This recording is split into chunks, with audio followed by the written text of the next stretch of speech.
اصلاحی بیان کا آج دوسرا درس، جس کا موضوع جو ہے والدین کے حقوق۔ یہ حفیظ بھائی ہیں ہمارے صدر صاحب نے یہ موضوع دیا تھا، تو ان سے میں نے کہا کہ والدین کے حقوق پر صرف گفتگو ہو اور اولاد کی تربیت، اولاد کا حق، دو الگ الگ موضوع ہیں۔ میں نے کہا انشاءاللہ میں کوشش کروں گا کہ ان دونوں موضوعات کو ایک ساتھ ضم کر کے بیان کیا جائے، تاکہ والدین کو بھی پتہ چلے کہ ہم پر بھی بہت بڑی ذمہ داریاں ہیں کہ اولاد کے حقوق کیا ہوتے ہیں۔ آج صبح جب میں فجر میں اٹھا تو بہت شدید بخار تھا، وائرل یا پھر الرجی کا مسئلہ ہوتا ہے، جس کی وجہ سے پورا دن دواؤں کے اثر میں رہا اور غنودگی رہی۔ تو وہ ایک اسٹڈی جو ہوتی ہے وہ تو نہیں کی میں نے، لیکن اس موضوع پر پہلے کافی گفتگو ہوئی ہے، تو جو کچھ مستحضر ہے انشاءاللہ وہ کچھ آپ حضرات کی خدمت میں پیش کرنے کی کوشش کروں گا۔ ایک صاحب کہنے لگے بھائی مغرب میں کہ پرجوش تقریر کرنی ہے، تو میں نے کہا بھائی جو جوش سے کیا لینا ہے، تقریر جو ہوتی ہے نا، تقریر یہ مقرر کے اپنے ذوق، مزاج اور عوام جو سامنے بیٹھی ہوتی ہے نا ان کے ذوق کے مطابق ہوتی ہے۔ پھر اس میں موضوع کا بھی بڑا عمل دخل ہوتا ہے، اور ٹاپک کو دیکھا جاتا ہے کہ ٹاپک کیا ہے۔ آج کا جو موضوع ہے وہ سمجھنے اور سمجھانے والا ہے، تو یہ تقریریں عام طور پہ لیکچر کے انداز میں ہوا کرتی ہیں۔ بہرحال اللہ تبارک و تعالی نے قرآن کریم میں والدین کے حقوق پر بہت زور دیا ہے، اور انسانی زندگی، جیسا کہ میں نے پچھلے درس میں بتایا تھا، کہ ایسی نہیں گزر سکتی کہ وہ اکیلا تنہا معاشرے سے کٹ کے زندگی گزارے، بلکہ وہ ایک تمدنی اور معاشرتی لائف کا ایک حصہ ہوتا ہے، اور وہ ان سب کو لے کے زندگی گزرتی ہے، تب صحیح معنوں میں اس کی زندگی گزر رہی ہوتی ہے۔ اسلام کا جو مذہب ہے وہ ایسا نہیں ہے کہ جیسے ہندوؤں کے ہاں جوگی ہوتے ہیں، وہ جنگلوں میں نکل جاتے ہیں اور جو ہے پہاڑوں پہ ہیں، درخت سے الٹے لٹکے ہوئے ہیں، دریا پہ ایک پیر پہ کھڑے ہوئے۔ اسلام لا رہبانیت فی الاسلام، اسلام میں رہبانیت کا کانسیپٹ نہیں ہے۔ اسی طرح عیسائیوں کے اندر جو ننس ہوتی ہیں اور جو راہب ہوتے ہیں وہ نکاح تک نہیں کرتے، اسلام اس چیز سے منع کرتا ہے۔ اسلام ایک تمدنی زندگی دیتا ہے۔ نماز، روزہ، حج اور زکوٰۃ سب سے پہلا توحید ہے، یہ اسلام کے بیسک پلرز ہیں۔ یہ مسجد کے پلر ہیں، اگر گرا دیے جائیں تو اس کے اوپر تو پوری ایک عمارت کھڑی ہے نا۔ یہ تو میں کہوں اگر کہ یہ 10% ہے پورے اسلام کا۔ اس کے علاوہ ایک بہت بڑا پورشن ہے جس سے ہمیں زندگی گزارنے کا ڈھنگ، طریقہ، بود و باش، ہمارا معاش، ہمارا ایک سسٹم ڈیولپ ہوتا ہے، وہ پوری عمارت کی شکل میں کھڑا ہوا ہے ان 5 پلرز کے پیچھے۔ ہماری بدقسمتی یہ ہے کہ ہم نے اسلام کو باؤنڈ کر دیا چند رسومات میں، چند عبادات میں۔ ہم یہ سمجھتے ہیں کہ جو روزہ رکھے، نماز پابندی سے پڑھ رہا ہو اور جو ہے حج وغیرہ کر لے، بڑا اچھا پکا مسلمان ہے۔ یہ تو اسلام کی بیس ہے، ان کو تو کرنا ہی کرنا ہے۔ لیکن جو اسلام کی پوری عمارت کھڑی ہوئی ہے حقوق العباد اور معاشرت کی شکل میں، یہ ہے پورا اسلام کا چہرہ، جو ہم عام طور پہ نظر انداز کر دیتے ہیں۔ اس میں ہمارا واسطہ ہمارے اپنے ماں باپ سے، بہن بھائی سے، پڑوسی سے، رشتہ داروں سے، خاندان، اہل خاندان سے، ننیال سے، ددیال سے، سسرال سے، اور پھر پوری ایک معاشرتی سوسائٹی سے، ان سب سے پڑتا ہے۔ ان سب میں جو کچھ معاملات ہوتے ہیں، اسلام ہر جگہ ہمیں گائیڈ کر رہا ہوتا ہے۔ اس کو کہتے ہیں حقوق العباد۔ یہ 90% ہے اسلام کا، یہ پورا مل کے پھر اسلام کا مکمل فیض اس کی جو ہے مجسم ہو کر سامنے آتا ہے۔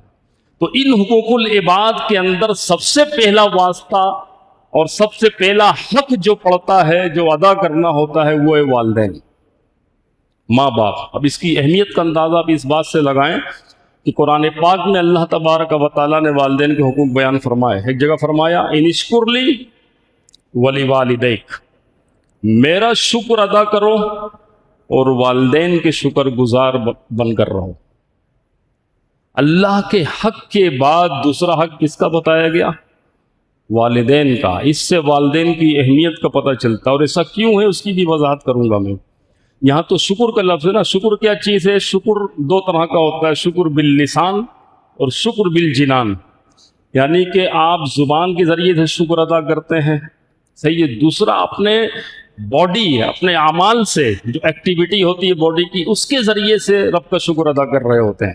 کبھی ہم تسبیح، تحلیل، اللہ اکبر، سبحان اللہ، الحمدللہ، مولا تیرا شکر ہے، یہ زبان کا شکر ہو گیا۔ نماز، روزہ، یہ سارا پوری باڈی کی عبادت جو ہم اللہ کی بارگاہ میں پیش کرتے ہیں، یہ ذکر بالجنان بھی کہتے ہیں، شکر بالجنان بھی کہتے ہیں۔ اسی طرح بندے کا حق یہ کہ آپ زبان سے شکریہ ادا کرتے ہیں، اور دوسرا یہ کہ اس کے ساتھ اچھا برتاؤ، اچھے اعمال کر کے پوری باڈی کے ساتھ اس کا شکر ادا کر رہے ہوتے ہیں۔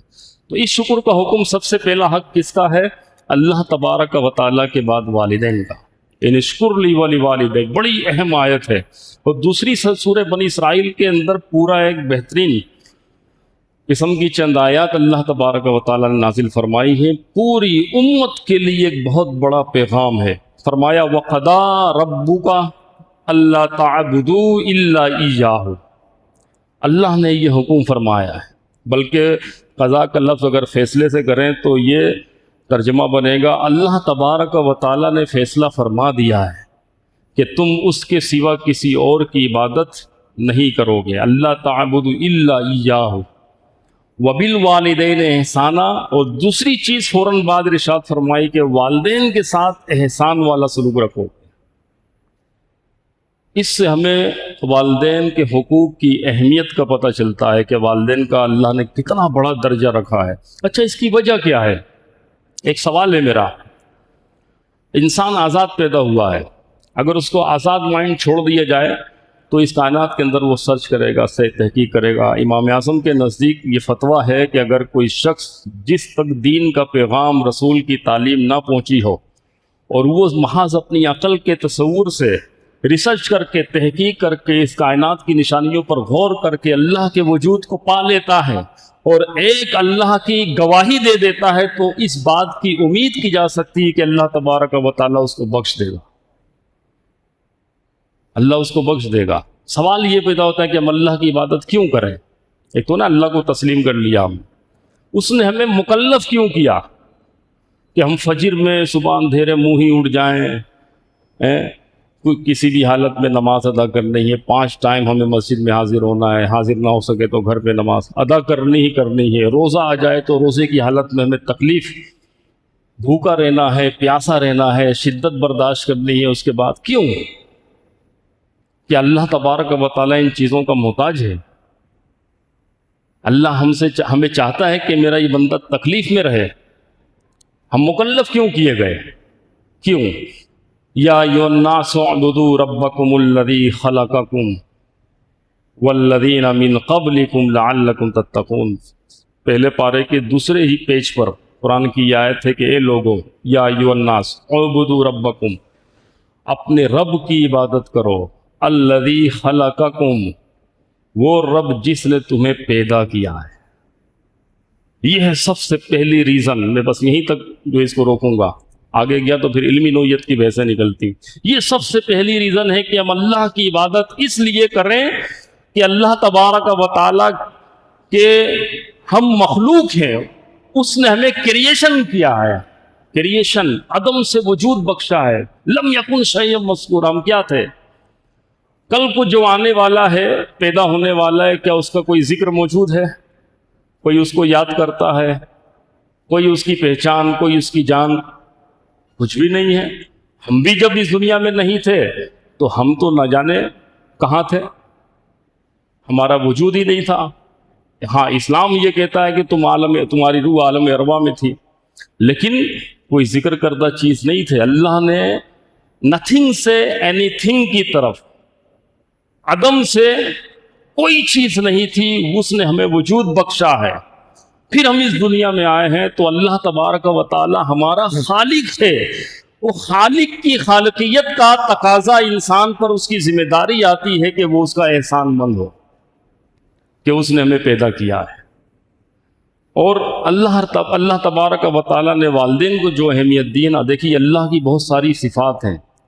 اللہ کا ایک نام ہے ذاتی اللہ. دنیا میں جب سے بنی ہے کسی وجود کا یہ نام نہیں پڑا، نہ آئندہ پڑے گا. یہ اللہ کا پرسنل ذاتی نام ہے. اس کے علاوہ جو نام ہم 99 نام سنتے ہیں نا، یہ اللہ کے صفاتی نام ہیں.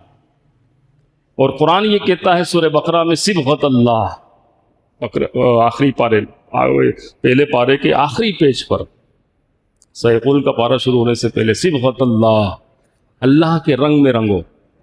ومن احسن من اللہ صبغہ، اللہ کے رنگ سے بہتر رنگ کیا ہو سکتا ہے؟ اس کا مطلب یہ ہے، علماء لکھتے ہیں مفسرین، کہ اللہ کی صفات کو اپنانے کی کوشش کرو.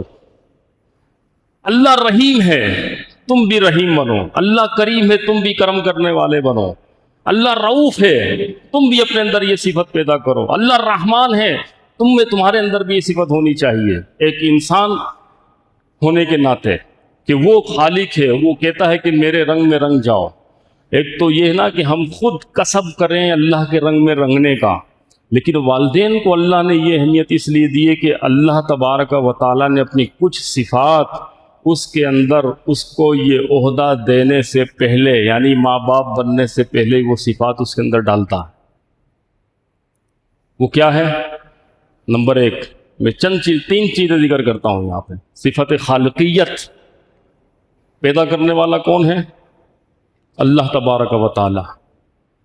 یہ صفت اللہ تبارک و تعالی والدین کے اندر ان کی حیثیت کے مطابق کنورٹ فرماتا ہے. لہذا تخلیق جو ہوتی ہے، اصل خالق تو رب تعالی ہے، لیکن تخلیق کا سبب والدین بنتے ہیں. دوسری صفت، صفت رحیمیت، رحم کرنے کی صفت. والدین کے دل میں اللہ تبارک و تعالیٰ اپنی اس اولاد کے لیے جو بھی اس دنیا میں آتی بھی نہیں ہے، صرف خبر ملتی ہے کہ میرے یہاں پیدائش ہونے والی ہے، کیسا فیل ہوتا ہے؟ جو باپ بنتے ہیں وہ جانتے ہیں اس خبر کو جب وہ سنتے ہیں، اور اس وقت سے لے کر اس کی پیدائش تک وہ ہر جتن، ہر کوشش، ہر اسٹرگل کرنے کے لیے تیار ہو جاتے ہیں اس کے لیے جس کو ابھی وہ جانتے بھی نہیں، نہ دیکھا ہے. تو ان کی ساری اسٹرگل کیوں ہوتی ہے؟ اللہ نے ان کے اندر صفت رحیمیت ڈال دی ہے. صفت رحیمیت. اسی طرح صفت رزاقیت. رزاق کون ہے؟ رزق کون دیتا ہے؟ اس دنیا میں آنے سے پہلے اللہ تبارک و تعالیٰ ماں کی چھاتی میں اس کا رزق اتار دیتا ہے. ابھی اس دنیا میں آتا نہیں ہے. وہ ایسا رزاق ہے، وہ بلا تفریق، کوئی اس کی مانے نہ مانے، اس کی عبادت کرے نہ کرے، اس کا نافرمان ہی کیوں نہ ہو، لیکن اللہ تبارک و تعالیٰ اس کے لیے بھی انتظام فرماتا ہے. اور اس کو یہ بھی معلوم ہے کہ اگر ماں باپ بھی نافرمان ہو تو بھی وہ عطا کرتا ہے، آنے والی اولاد بھی جو کچھ کرے گی وہ بھی رب کو پتا ہے، لیکن اس کے لیے بھی رزق کا اہتمام کرتا ہے. اسی کو کہتے ہیں ربوبیت. تو صفت رزاقیت بھی والدین کے اندر کنورٹ کرتا ہے. لہٰذا اپنے بچوں کے آرام و آسائش کے لیے وہ ہمہ تن ہمہ وقت اسٹرگل کرتے ہیں، محنت کرتے ہیں، اور اس کے لیے رزق کا انتظام کرتے ہیں.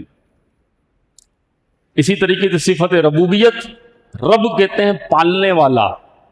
پالنے والا کون ہے؟ دیکھیں نا، رب تعالیٰ ایسا رب ہے کہ وہ رزق کا بھی انتظام کر رہا ہے.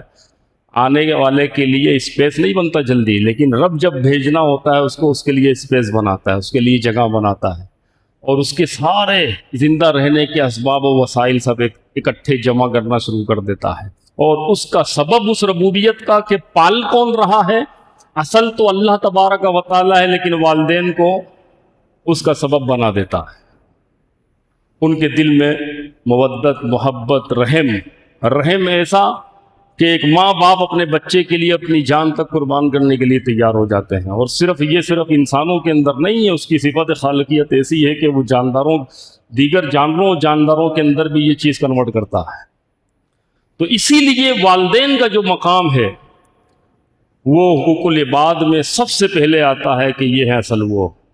ہمیں بچوں کو یہ چیز باور کرانی چاہیے. اور میں اسکول میں اکثر لیکچر کے دوران بچوں کو بتاتا ہوں کہ تمہارے لیے سب سے زیادہ اگر کوئی محبت کرنے والا، تمہارا بھلا چاہنے والا، تمہارے لیے اچھا سوچنے والا اگر کوئی ہے تو سب سے پہلے تمہارے والدین ہیں. اس لیے کہ والدین کبھی بھی اولاد کے بارے میں برا نہیں سوچتے، الا یہ کہ والدین بڑیوں کی انتہائی نافرمان اور تکلیف دیوانے ہونے والی ہو جائے.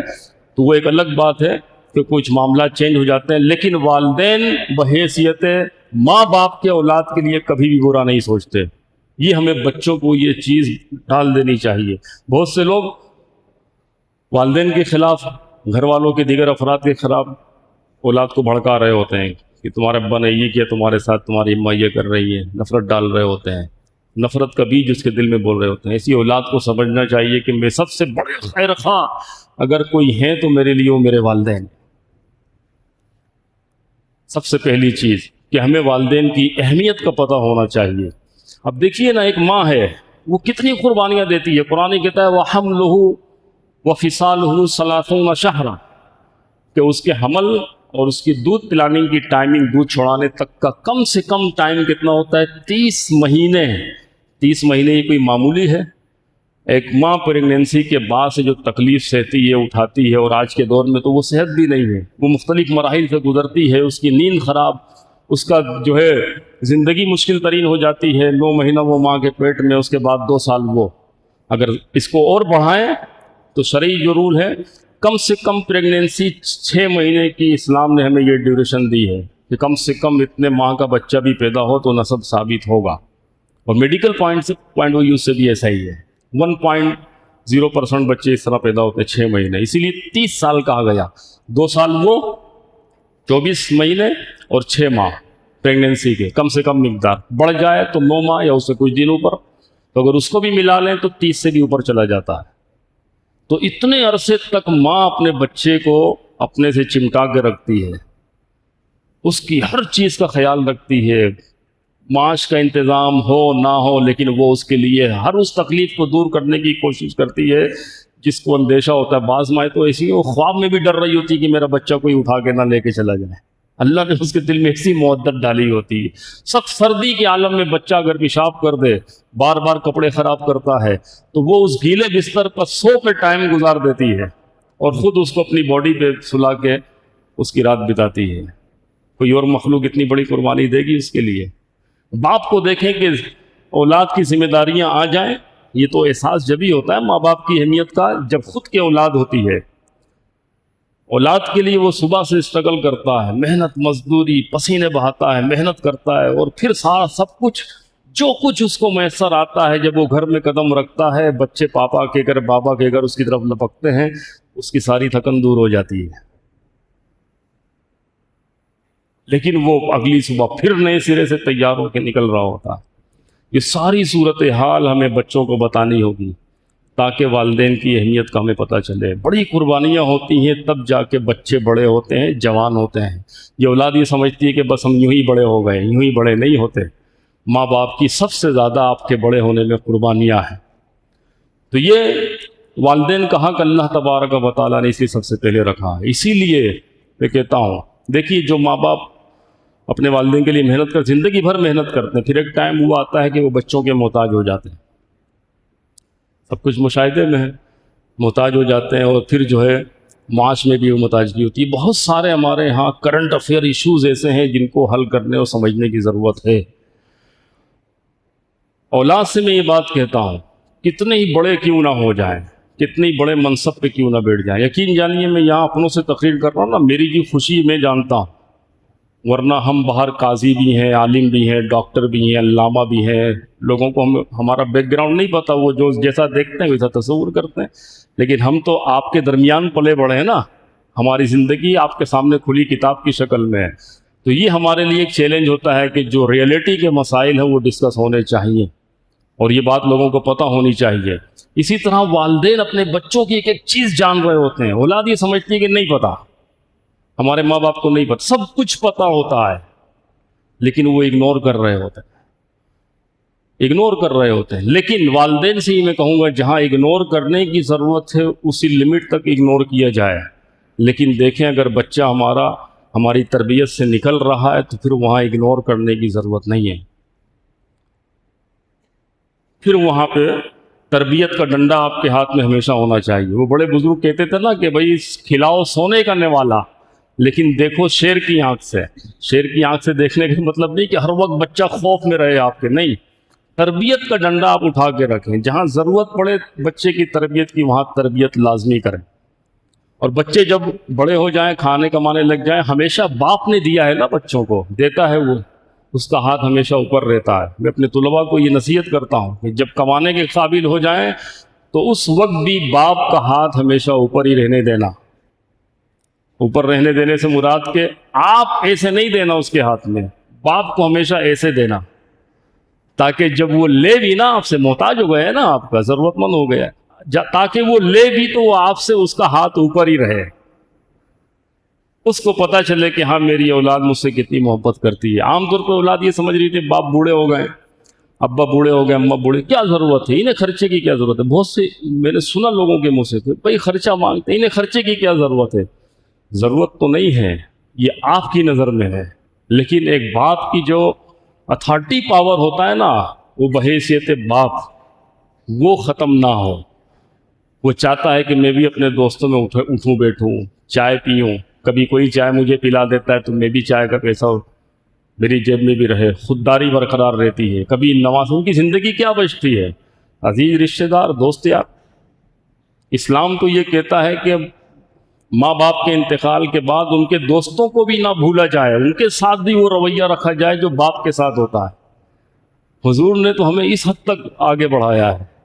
ایک شخص تھا نوجوان، حضور کے پاس شکایت لے کر چلا گیا، کس کی؟ اپنے باپ کی۔ یا رسول اللہ، والد صاحب جو ہے مجھ پر بوجھ بنتے جا رہے ہیں اور بڑا خرچہ ہے ان کا، اور میری بیوی اعتراض کرتی۔ یہی ہوتا ہے نا، چیلنج تو جب آتا ہے نا جب شادی ہو جاتی ہے، ایک طرف بیوی، دوسری طرف ماں باپ۔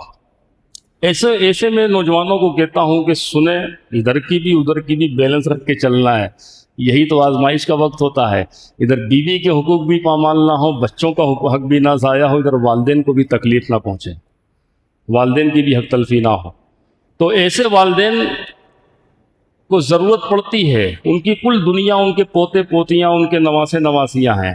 اگر پوتے آ جاتے ہیں تو وہ باپ جو ہے، جو اب دادا بن چکا ہے، وہ بچوں کو رکھ کے اپنے قریب کرتا ہے۔ نواسے نواسی آ جائیں تو ان کو کچھ خرچہ پانی دے کے اپنے قریب کرتا ہے۔ کم از کم اتنی تو خودداری ہونی چاہیے۔ اور اکثر والدین سے یہ بات میں کہتا ہوں، یہ دیکھا ہے مشاہدے میں، علاقے میں بھی اور علاقے سے باہر بھی، زندگی میں ہی بہت سے والدین بٹوارا کر دیتے ہیں۔ سب سے پہلی چیز یہ یاد رکھیے، ہمیشہ اولاد کو ایک نظر سے دیکھنے کی کوشش کریں، نمبر 1۔ دوسری چیز، کبھی اگر ایسی ضرورت پڑ جاتی ہے کہ اولاد کو زندگی میں ہی دینا پڑ جائے، بعض لوگ ڈیمانڈ کرنے لگ جاتے ہیں کہ ہمیں ہمارا حصہ دو۔ اولاد یہ جان لے کہ ماں باپ کی ملکیت میں جو کچھ بھی ہے، ابھی آپ اس کی حصے داری نہیں ہے، وراثت بنتی ہی نہیں ہے۔ تو جو شخص حضور کی بارگاہ میں شکایت لے کر گیا تھا تو اس نے کہا یا رسول اللہ یہ معاملہ ہے۔ حضور نے اس کے والد کو بلایا، اس کے والد صاحب آئے، والد کی بات سنی، حضور آقا علیہ الصلوۃ والسلام رونے لگے، روئے حضور آنسوؤں سے، اس کا باپ بھی رو پڑا، وہ نوجوان بھی رو پڑا۔ حضور نے پتہ ہے کیا فرمایا اس لڑکے سے؟ انتا و مالکا لیبیکا، تو بھی، تیرا مال بھی، دونوں کے دونوں تیرے باپ کے ہیں۔ اب ایسا ہرگز نہیں ہوتا کہ باپ سارا مال اس کی آمدنی سمیٹ لے اولاد کی، کبھی دیکھی ایسی مثال کوئی؟ نہیں ہوتا، باپ یہ نہیں چاہتا، لیکن والد کی اہمیت بتلانے کے لیے حضور آقا علیہ الصلوۃ والسلام نے فرمایا تو بھی، تیرا مال بھی، دونوں تیرے باپ کے۔ اس سے باپ کی اہمیت کا پتہ چلتا ہے۔ تو زندگی میں جو لوگ تقاضا کر دیتے ہیں، ٹھیک ہے، اگر والد چاہتا ہے کہ سب کو برابر حصہ مل جائے، سب کو دے دیا جائے، تو اس میں برابری کا خیال رکھا جائے، یہ ایک شرعی مسئلہ ہے، یہ پھر ایک لمبی چوڑی تفصیل ہے۔ لیکن اپنا ہاتھ، اپنی مضبوطی، اپنی authority power, source of income, یہ کچھ نہ کچھ ایسی رکھیں کہ بچوں کی بھی محتاجگی نہ ہو، اور اولاد کو بھی چاہیے کہ کبھی ماں باپ کا ہاتھ خالی نہ چھوڑ دیں اس حال میں کہ جو ہے کہ وہ دوسروں کے محتاج ہو جائیں۔ ان کو ضرورت پڑے تو وہ آپ ہی سے کہیں، پہلے تو کوشش کریں کہ ماں باپ کو کہنا ہی نہ پڑے، خود فیل کریں کہ ماں باپ کی ضروریات کیا ہیں۔ اور دوسرا یہ کہ باپ خود بھی ایسا اہتمام کر کے رکھے کہ سورس آف انکم اپنی ایسی رکھے کہ اولاد اگر ساتھ بھی چھوڑ جاتی ہے تو وہ اس کی بیوی محتاج نہ ہو کسی اور کے۔ ورنہ ہوتا کیا ہے، جو میں کہہ رہا تھا نا، اکثر دیکھنے میں آتا ہے کہ جو ہے ہاتھ سے سب کچھ چلا گیا، اولاد سائٹ ہو گئی، اب دوا دارو کے لیے بھی ترس رہے ہیں، دوائی لانی ہو تو اس کے بھی پیسے نہیں، تو یہ انتہائی سخت قسم کی تکلیف دے مرحلہ ہوتا ہے۔ ہمیں اس معاملے میں والدین کا بہت زیادہ خیال رکھنے کی ضرورت ہے۔ یہ بات یاد رکھیے گا۔ تو اس چیز میں جو ہے ہمیں والدین کو کسی کا محتاج نہ ہو، انہیں تکلیف نہ پہنچے، اس چیز کا خیال رکھا جائے۔ حضور آقا علیہ الصلوۃ والسلام کے زمانے میں دیکھیے والدین کی نافرمانی ہو نا، قرآن کیا کہتا ہے، لا تقل لہما اف ولا تنہرہما، فرمایا اللہ نے فیصلہ فرما دیا ہے وقضى ربک الا تعبدوا الا ایاہ وبالوالدین احسانا، والدین کے ساتھ احسان کرو۔ اما یبلغن عندک الکبر احدہما، والدین کو اصل ضرورت جو بڑھاپے میں پڑتی ہے، قرآن اس کو مینشن کر رہا ہے، اس کا ذکر کر رہا ہے کہ ان دونوں میں سے دونوں یا دونوں میں سے کوئی ایک جب بڑھاپے کی عمر میں پہنچ جائے، او کلاہما فلا تقل لہما اف ولا تنہرہما، اگر لفظ اف سے بھی ان کو تکلیف پہنچ جائے تو ان کے سامنے اف بھی نہ کرو۔ یہ سب سے ہلکا لفظ ہے تکلیف دینے کے لیے، فرمایا اگر اس سے بھی تکلیف پہنچ رہی ہے تمہیں تو ان کے سامنے اف بھی نہ کرو۔ وَقُلْ لَهُمَا قَوْلًا كَرِيمًا، اور جب بھی بات کرو ان سے تو نرمی کے ساتھ، نرم لہجے کے ساتھ، ادب کے ساتھ، انکساری کے ساتھ۔ بہت سے والدین اتنے سخت ہو جاتے ہیں کہ ماں باپ ان کے سامنے اپنی ضروریات کیا کوئی بات کرنا بھی پسند نہیں کرتے کہ بچہ بھی ناراض ہو جائے گا۔ انتہائی بد نصیب ہے وہ اولاد جس کے سامنے اظہار رائے کرتے ہوئے اس کے باپ بھی اس کی ماں بھی ڈر رہی ہو۔ یہ بڑی بد نصیبی کی بات ہے یہ۔ تو حضور آقا علیہ الصلوۃ والسلام جو ہے وہ ہمیں قرآن کی تعلیم دے رہے ہیں، فرما رہے ہیں وَقُلْ لَهُمَا قَوْلًا كَرِيمًا، جب بھی بات کرو تو اچھی بات کرو، ان سے نرم لہجے میں بات کرو۔ وَقُلْ رَبِّ ارْحَمْهُمَا كَمَا رَبَّيَانِي صَغِيرًا، اور ان کے لیے جب دعا کیا کرو تو دعا یہ پڑھا کرو رَبِّ ارْحَمْهُمَا كَمَا رَبَّيَانِي صَغِيرًا، اے اللہ تو ان پر رحم فرما جس طرح انہوں نے بچپن میں رحم کرتے ہوئے مجھے پالا ہے۔ وَقُلْ رَبِّ ارْحَمْهُمَا كَمَا رَبَّيَانِي صَغِيرًا وَاخْفِضْ لَهُمَا جَنَاحَ الذُّلِّ مِنَ الرَّحْمَةِ، اس سے پہلے آیت ہے کہ ان کے سامنے پیچھے چلے جایا کرو، یعنی عاجزی انکساری دکھایا کرو، نہ زبان سے تکلیف ہو نہ آپ کے بیہیویئر سے تکلیف ہو۔ تو یہ تعلیم ہمیں قرآن دیتا ہے، والدین کو حقوق ہمیں اس سے پتہ چلتے ہیں۔ اور انسان سے وہی سے تو انسان ہوتا ہے، غلطیاں ہوتی ہیں، سب سے کوتاہیاں ہو جاتی ہیں۔ کہیں اولاد سے غلطی ہونا تو ماں باپ کو چاہیے کہ بد دعا کے الفاظ نہ نکالیں۔ بہت سے والدین کی عادت ہوتی ہے کہ ارے بیڑا غرق ہو جائے، ارے تباہ برباد ہے، نہیں، غلطی سے بھی نہ نکالیں۔ باپ کی دعا اولاد کے حق میں فوراً قبول ہوتی ہے، بات یاد رکھیے گا۔ اور جو لوگ اپنے والدین کے لیے دعا کرتے ہیں نا، دو چیزیں حضور نے فرمائی الگ الگ حدیث میں، فرمایا اللہ ان کی عمر بھی بڑھا دیتا ہے، ان کے رزق میں بھی برکت دیتا ہے۔ ہم آیت کریمہ پڑھتے ہیں نا رزق کے لیے، اللہ فرماتا ہے کہ تم دعا کرو والدین کے لیے، حضور فرماتے ہیں جو دعا کرتا ہے اس کی عمر میں بھی اضافہ ہو جاتا ہے، اللہ اس کا رزق بھی بڑھا دیتا ہے۔ اور خوش نصیب ہے نمازی حضرات، التحیات کے فوراً بعد ربی جعلنی مقیم الصلاۃ ومن ذریتی ربنا وتقبل دعا ربنا اغفر لی ولوالدی، وہ ہر نماز میں جو ہے ربنا اغفر لی ولوالدی اپنے والدین کی مغفرت کے لیے دعا کرتے رہتے ہیں۔ تو یہی ایک راستہ بچتا ہے، زندگی میں بھی ان کے لیے دعا کریں اور انتقال کے بعد بھی ان کے لیے مغفرت کی دعا کریں، ان کی قبروں پہ جائیں، اصال ثواب کریں، خوب اصال ثواب کریں۔ ایک صحابی رسول گئے، حضرت جو ہے سعد حضور کی بارگاہ میں گئے، یا رسول اللہ میری والدہ فوت ہو گئی ہیں، ان کے لیے کیا کروں؟ تو حضور نے فرمایا وہ اگر زندہ ہوتی تو کیا کرتی؟ کہا یا رسول اللہ وہ صدقہ بہت پسند کرتی تھی۔ تو حضور نے فرمایا کہ تم بھی صدقہ کرو۔ یا رسول اللہ کیا صدقہ کروں؟ کہا فرمایا فلاں علاقے میں پانی کی شارٹیج ہے، اس آبادی کے اندر کنواں کھدوا دو۔ وہ گئے، مال خرچ کیا، کنواں کھدوایا، اس کنواں تیار ہو گیا، منڈیر بنائی گئی، دیوار اٹھائی گئی، انہوں نے تختی لگوا دی، ھذا بئر لأم سعد، یہ سعد کی ماں کے ایصال ثواب کے لیے کنواں بنایا گیا ہے۔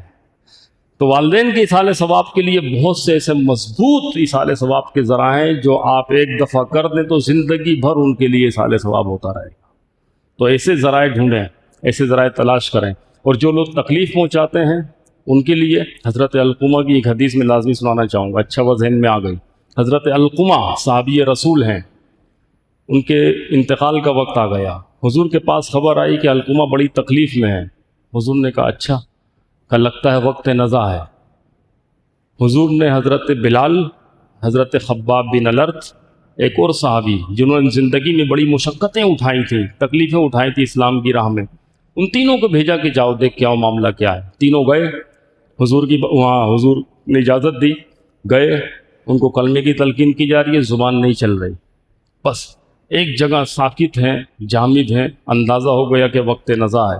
حضور کے پاس بھاگ کر واپس آئے، یا رسول اللہ علقمہ کی حالت اچھی معلوم نہیں دیتی، آثار بھی اچھے دکھائی نہیں دیتے۔ حضور صحابہ کے ساتھ تشریف لے گئے، ان کے بیوی بچے گھر میں موجود تھے، ساری حالت دیکھی، حضور نے فرمایا اور کوئی ہے ان کے ساتھ؟ کہاں اس کی بوڑھی ماں ہے جو فلاں جگہ رہتی ہے، کہا اس کو بلاؤ۔ بلایا تو اس نے کہا نہیں، میں اپنے بچے سے ناراض ہوں۔ کیا وجہ تھی اللہ بہتر جانے، لیکن وہ سخت ناراض تھی اپنی جو ہے ماں سے، تو ماں ان کی ناراض تھی۔ حضور نے کہا انہیں لے کر آؤ۔ صحابہ گئے، ساتھ میں لے کر آئے، اور جو ہے پوچھا کہ کیا معاملہ ہے؟ اس نے کہا یا رسول اللہ یہ مجھے تکلیف دیتا تھا، میں اس سے ناراض ہو کے گھر چھوڑ کے چلی گئی میں، اور میں اس سے دور رہی ہوں۔ کہا معاف کر دو۔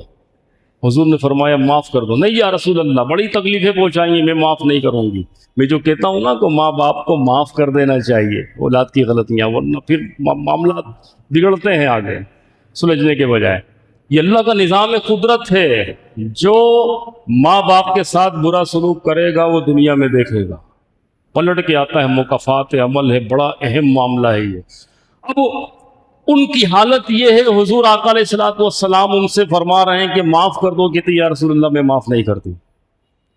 حضور نے کہا اچھا، وہ اپنے مزاج میں بڑی سخت تھی وہ خاتون، وہ بھی صحابیہ تھی، تو حضور نے فرمایا اچھا تم معاف نہیں کرو گی تو یہ جہنم کے عذاب میں ڈلے گا۔ ہاں جلتا رہے۔ ماں کا مزاج دیکھ کے حضور پریشان ہو گئے۔ حضور نے فرمایا اچھا اگر یہ معاملہ ہے تو ٹھیک ہے، روح تو نکل نہیں رہی ہے، اس کے لیے ہم انتظام کرتے ہیں۔ صحابہ کو حکم دیا کہ لکڑیاں جمع کرو۔ کیا کرنے جا رہے ہو یا رسول اللہ؟ میں تمہارے بیٹے کو آگ میں جلا دیتا ہوں تاکہ روح تو نکلے۔ صحابہ جو ہے لکڑیاں لینے چلے گئے، ماں کی ممتا تڑپی اندر سے، وہ جو اللہ نے رکھی ہے نا صفت خالقیت کے ساتھ صفت رحیمیت ربوبیت، وہ ساری اندر سے مچلی ماں کی ممتا۔ اس نے دیکھا کہ کیا واقعی میرے بچے کو آگ میں جلا دیا جائے گا؟ اس نے کہا یا رسول اللہ ایسا مت کیجئے، مجھے برداشت نہیں ہوا کہ میری اولاد میرے سامنے آگ میں جلے تڑپے، اس کے بعد اس دنیا سے جائے۔ کہا جب تم نہیں معاف کرتی تو پھر یہی کریں گے ہم۔ اس نے کہا یا رسول اللہ میں معاف کرتی ہوں۔ جو ہی اس کے زبان سے نکلا، صحابہ نے دیکھا، تلقین کی گئی ان کی زبان سے، لا الہ الا اللہ جاری ہوا، کلمہ جاری ہوا، ان کی روح کو فضل سری سے پرواز کر گئی۔ اس کے بعد حضور نے خود ان کی تہجیز و تکفین کا انتظام فرمایا، قبر کھدوائی، حضور نے نماز جنازہ ادا فرمائی، قبر پہ کھڑے ہو کر حضور نے والدین کی اہمیت پر خطبہ ارشاد فرمایا۔ تو یہ ہے، اور یہ کچھ سب کچھ جو کچھ جیسا کرتا ہے دنیا میں وہ سارا دیکھ کے جاتا ہے، اور خاص طور پر والدین کے ساتھ ہونے والے معاملات۔ یہ پورا ایک پوشن ہے، بہت تفصیل ہے اس کے اندر۔ بس میں آخری بات یہ کروں گا تربیت کے حوالے سے۔ تربیت میں دیکھیں، جب میں نے اسکول کھولا تو بچوں کی نفسیات کے حوالے سے میں نے کافی اسٹڈی کی، اس لیے کہ اسکول سسٹم میں 10 سال سے کم عمر کے بچے زیادہ ہوتے ہیں۔ تو ایک بڑی اہم نقطہ ملا جسے میں ٹیچرز کے درمیان میں بھی میٹنگ میں ذکر کرتا ہوں، لوگوں کو بھی بتاتا ہوں۔ بچوں کی نفسیات کے مطابق ان کی تربیت کا اہتمام۔ سب سے پہلے یہ دیکھے جائے بچوں کے حقوق کیا ہیں۔ حقوق میں سب سے پہلی چیز ذمہ داری بنتی ہے ہر والدین کی بچے کی تربیت اچھی کرے۔ اگر وہ چاہتے ہیں کہ ہماری اولاد بڑی ہو کر ہمارے ساتھ نیک سلوک کرے تو آپ کا فریضہ ہے کہ آپ تربیت ایسی دیں کہ اولاد بڑی ہو کے آپ کو کچھ سمجھے، آپ کو اہمیت دے۔ تو سب سے پہلی چیز تربیت ہے، اور تربیت میں ہم یہ دیکھتے ہیں، مشاہدہ یہ بتاتا ہے، جو تفصیلات ہمیں بکس میں ملتی ہیں نفسیات کے حوالے سے، 3 سال تک بچہ جو ہوتا ہے نا، 3 سال تک وہ اپنی ماں کے زیادہ قریب ہوتا ہے، اور دنیا کا سب سے بہترین انسان، اس کا ہیرو جسے کہتے ہیں، اس کی ماں ہوتی ہے، اور وہ سب سے اچھا اسی کو سمجھ رہا ہوتا ہے۔ یہ جو بائی نیچر ہے یہ چیز۔ 3 سال کے بعد بچہ دنیا کا سب سے بڑا ہیرو اور آئیڈیل 3 سال سے 10 سال تک وہ اپنے باپ کو بناتا ہے۔ باپ اس کا سب سے بڑا آئیڈیل ہوتا ہے۔ باپ جیسا کہے گا بچہ کرے گا، باپ کو جو کرتے ہوئے دیکھے گا بچہ اس کو فالو کرے گا۔ بچہ اس کو فالو کرے گا. سنتیں گھر پر پڑھ کر آنے کی حکمت یہی ہے. حضور نے فرمایا اپنے گھروں کو قبرستان نہ بناؤ، گھروں میں بھی سنتیں ادا کر لیا کرو. اس کا سب سے بڑا فائدہ ہم یہ دیکھتے ہیں کہ گھر میں نماز کا ماحول بننا شروع ہو جاتا ہے. بچے چھوٹے وہ تولیہ بچھا کے برابر میں کھڑے ہو جاتے ہیں، نیت باندھتے ہیں، سجدہ کر رہے ہوتے ہیں، ہے نا. تو بچے جو اپنی آنکھوں سے دیکھتے ہیں وہی سب کچھ کر رہے ہوتے ہیں، اور وہ سب سے زیادہ فالو اگر کسی کو کرتا ہے تو وہ اس کا باپ ہے. تو لہٰذا باپ کو جو ہے سمجھانے سے زیادہ عمل کر کے بچوں کو دکھانا ہوگا کہ بیٹا یہ کرنا چاہیے. عمل کرے اس کے بعد پھر بتائے تو اس کی باتوں کا اثر بھی ہو. ہم کہتے ہیں نا بچے نافرمان ہو گئے، بچے سنتے نہیں. ارے بھائی وہ تمہیں سب سے بڑا آئیڈیل سمجھتا ہے، تو جو تم جیسا کر رہے ہو تو بچہ اسی کو فالو کر رہا ہے. کہیں کوئی تربیت میں خامی رہ گئی ہے تو بچہ جو ہے گڑبڑ کر رہا ہے. اس طرح 10 سال کے بعد بچہ پھر وہ اس دائرے سے نکل جاتا ہے، پھر اس کی اپنی سوچ ڈیولپ ہوتی ہے. اس کا دماغ اتنا گرو کر چکا ہوتا ہے کہ پھر وہ اپنی فکر، اپنی سوچ، اپنی ریسرچ جو ہے سوچ سے رزلٹ نکالنا شروع کر دیتا ہے. تب ایسے میں بچے کیا کرتے ہیں، وہ ماں باپ کو یہ ہوتا ہے اصل ٹائم کہ بچوں کو کنٹرول کر کے رکھا جائے.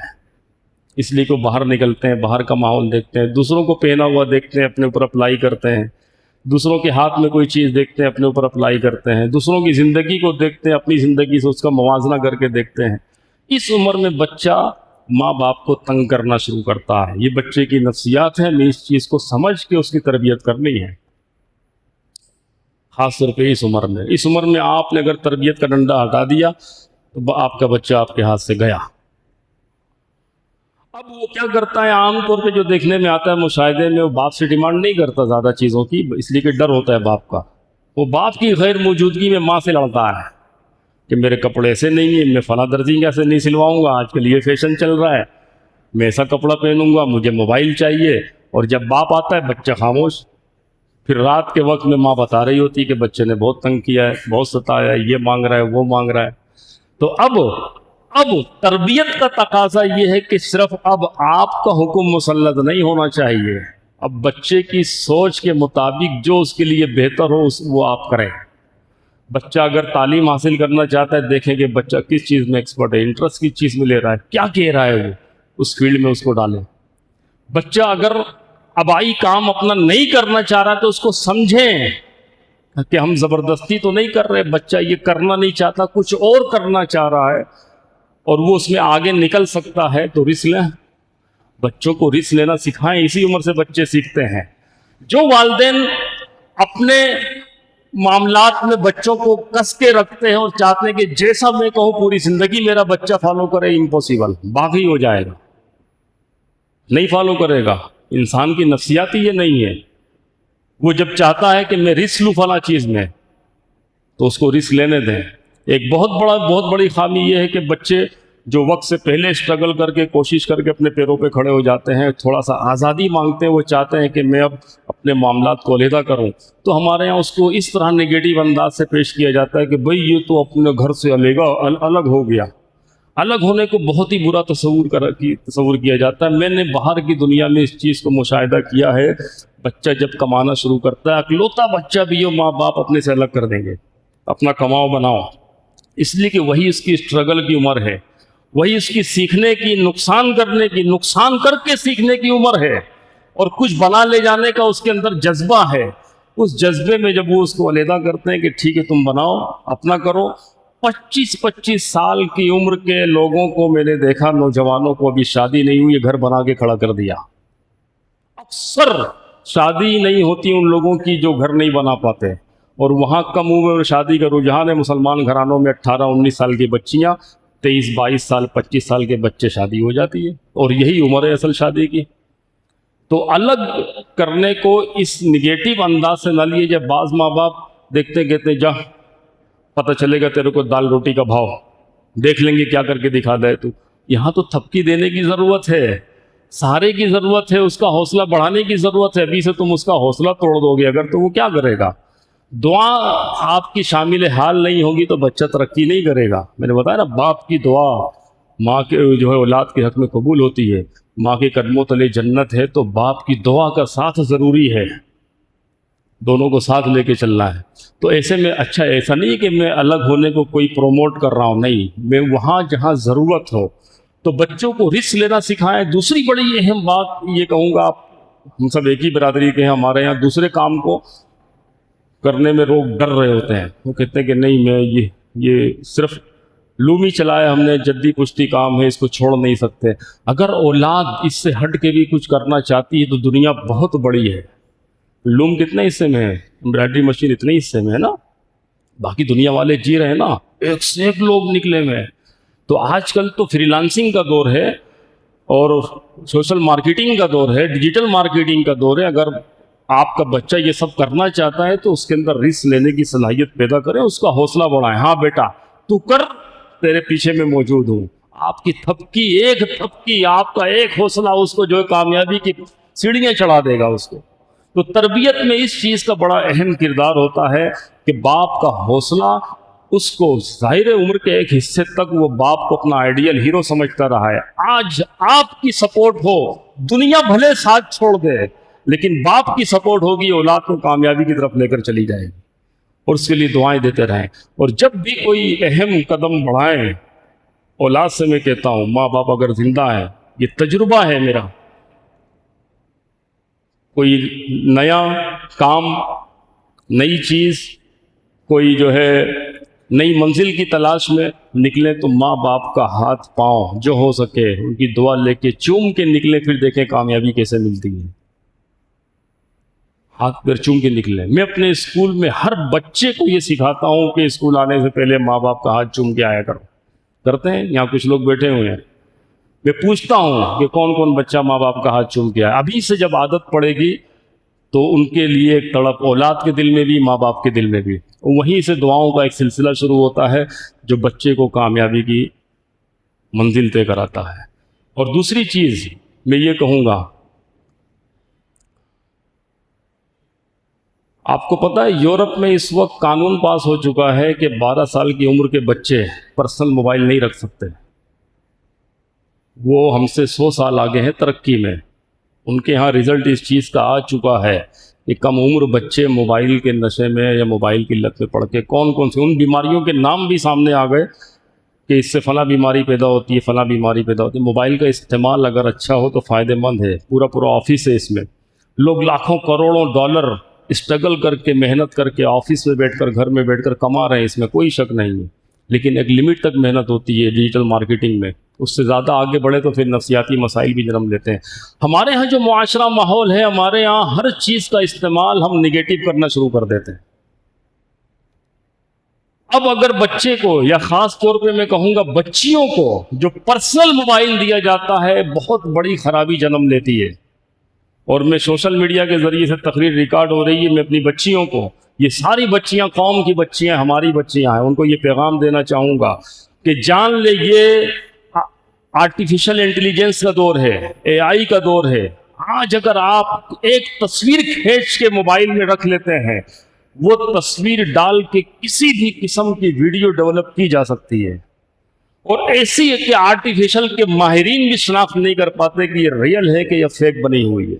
لہٰذا والدین کے پاس اگر وہ اولاد کی کوئی الٹی سیدھی ویڈیو آ جاتی ہے تو فوراً ایکشن نہ لیں. اور اولاد اگر صفائی پیش کرتی ہے کہ یہ میری نہیں ہے، یہ آرٹیفیشل سے بنی ہوئی، تو یقین بھی کر لیں. اس لیے کہ دور ایسا ہے کہ یہ فتنے کا دور ہے، انتہائی فتنے کا دور. دجالی سسٹم متحرک ہو چکا ہے. تو اولاد کو بھی سمجھنے کی ضرورت ہے. اور جو ہے بچیاں خاص طور پر، ویڈیو تو دور کی بات ہے، کوئی تصویر بھی اپنی چہرے کے ساتھ سوشل میڈیا پہ اپلوڈ مت کریں. کچھ بھی ہو سکتا ہے آپ کے ساتھ. تو بیٹیاں گھر کی عزت ہوتی ہیں. ساری بیٹیوں کو یہ پیغام ہے کہ ماں باپ کی عزت آپ کے ہاتھوں میں ہے. یہیں سے اگر غلط راستہ چن لیا تو پھر یہیں سے ساری برائیاں جنم لینا شروع کر دیتی. یہ بہت بڑا المیہ ہے ہمارے، اس چیز کو سمجھنے کی ضرورت ہے، ابھی سے کنٹرول کرنے کی ضرورت ہے. دوسری چیز، بچہ ہو یا بچی، پڑھتا ہو یا کام کرتا ہو، اس کے دوستوں یاروں پہ نظر رکھیں کہ اس کی گیدرنگ کس ٹائپ کی. حضور نے فرمایا انسان اپنے گیدرنگ سے پہچانا جاتا ہے، اپنے دوستوں سے پہچانا جاتا ہے. اولاد پہ نظر رکھیں. اور صرف یہ دوست نہیں کہ اس کے ملنے جلنے والے، اب تو سوشل میڈیا پہ ایپس ہیں نا، وہاں پہ دوست ہیں، ہر طرح کے لوگ ایک دوسرے سے مرج ہو رہے ہیں۔ ایکٹیویٹی اگر کوئی ہے، سب سے پہلی چیز میں کہوں گا پرسنل موبائل نہ دیں، دوسری چیز کوئی سوشل میڈیا پہ ایپ نہ بنانے دیں جب تک کہ شعور کی دنیا میں قدم نہ رکھ لے وہ، صحیح ہے۔ اور پھر جب وہ ذمہ داریوں کا احساس ہونا شروع ہو جائے تو پھر موبائل دیں۔ بچیوں کی جب شادیاں ہو جائیں تو بھلے آپ موبائل گفٹ میں دے دیں، اور شادی کے بعد اپنے شوہر کی نگرانی موبائل استعمال کریں، اور کسی قسم کی جو ضرورت والی ایپس ہیں صرف وہی استعمال کریں، اس کے علاوہ کسی اور ایپس کی طرف نہ جائیں۔ پوری دنیا ایک جہاں ہے، تو نگیٹو کسی کا بھی استعمال ہمارے فرد کی انفرادی طور پر آئلی سسٹم کو تباہ کر سکتا ہے، خاندانی نظام کو تباہ کر سکتا ہے، معاشرتی نظام کو تباہ کر سکتا ہے۔ اور یہ سسٹم ہم خود چلانے والے لوگ ہیں، ہم اس کو اپنے کنٹرول میں لے کے چلیں گے۔ میں ایک ایسے سیمینار میں گیا، بیٹا میرے ساتھ تھا، علماء اکرام ٹاپ کے، اے آئی کے اوپر وہاں پورے سیمینار ہوا، ٹاپ کے علماء اکرام جن کے پاس دینی دنیاوی دونوں تعلیم تھی، ٹاپ کے علماء اکرام، ساری اسپیچز انگلش میں ہوئی، اور وہ ٹاپک یہ تھا کہ اے آئی کو کس طرح مسلمان کیا جائے۔ اس کا مطلب کیا ہے کہ اے آئی آرٹیفیشل انٹیلیجنس کو کس طرح ہم اپنے یوز کے لیے اسلام کے لیے استعمال کر سکتے ہیں۔ وہاں علماء، پرنسپلز اور بڑے بڑے لوگوں کو گائیڈ کیا جا رہا تھا، اور وہ ماہرین تھے، عالم دین تھے، یعنی ایسے ٹاپ کے عالم تھے کہ بیٹا میرا ان کو دیکھ کے کہنے لگا کہ ایسے عالم بننا، میں ایسا عالم بننا چاہتا ہوں۔ تو یہ ہر جگہ یہ چیز ہے، پوزیٹیو نگیٹو دونوں۔ تو اے آئی سے ہم پوزیٹیو استعمال کریں تو پھر دنیا ساری اس میں سمیٹ سکتے ہیں، آپ نگیٹو استعمال کریں گے تو تباہی ہی تباہی ہے۔ دوستوں یاروں پہ نظر رکھیں ان کے کہ بچہ کہاں اٹھتا بیٹھتا ہے، کہاں آتا جاتا ہے، موبائل استعمال کر رہا ہے تو کیا کر رہا ہے۔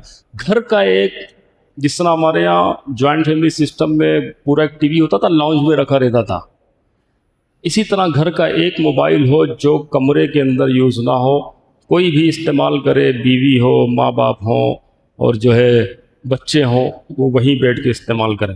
ایک گھر میں میں نے دیکھا، وہ کہنے لگے کہ ہم نے تو تربیت کا یہ ماحول رکھا ہے کہ رات کو 10 بجے جب سونے کا ٹائم ہو جائے تو سارے گھر والے موبائل سمیٹ کے لانچ کے ایک ڈبے میں رکھتے ہیں، اس کو لوک لگایا جاتا ہے، اس کے بعد صبح جب نکلتے ہیں کاموں پہ یا پڑھنے کے لیے تب موبائل دوبارہ ان کے ہاتھ میں دیا جاتا ہے۔